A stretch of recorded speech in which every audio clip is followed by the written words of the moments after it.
Sir Sheikh Arsalan, हमें प्यारे नबी सल्लल्लाहु अलैहि वसल्लम की जिंदगी का कोई वाकया सुनाए। हाँ बेटा, मैं आपको उनकी जिंदगी का वाकया सुनाता हूँ, पर चलो आओ जरा उधर जाके बैठते हैं।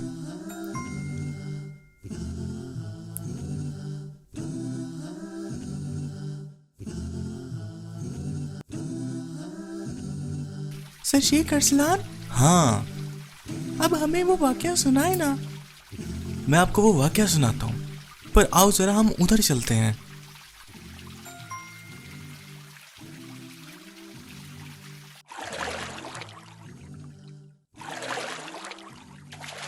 सर शेख अरसलान, आप एक जगह से दूसरी जगह क्यों जा रहे हैं?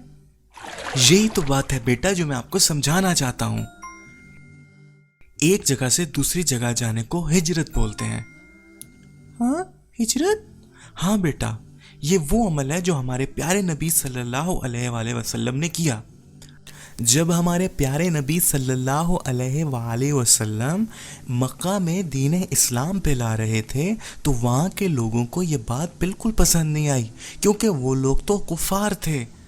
उन्होंने बेहद कोशिश की कि मोहम्मद सल्लल्लाहु अलैहि वसल्लम को इस काम से रोका जाए।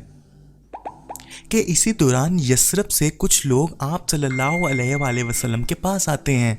उनको पता चलता है कि आप सल्लल्लाहु अलैहि वसल्लम दीन इस्लाम फैला रहे हैं, जो कि अल्लाह ताला का दीन है।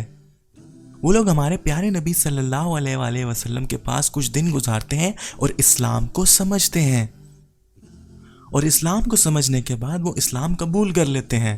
जब वो यसरब में जाते हैं तो अल्लाह ताला का दीन और ज़्यादा फैल जाता है। इसी दौरान कुफारे मक्का का जुल्मो सितम बढ़ जाता है। आप सल्लल्लाहु अलैहि वसल्लम हज़रत अबू बकर सिद्दीक़ रज़ी ताला अन्हो के साथ हिजरत करते हैं। अबू बकर सिद्दीक़ रज़ी ताला अन्हो और मोहम्मद सल्लल्लाहु अलैहि वसल्लम आखिरी शख्स थे जिन्होंने मक्का से हिजरत की।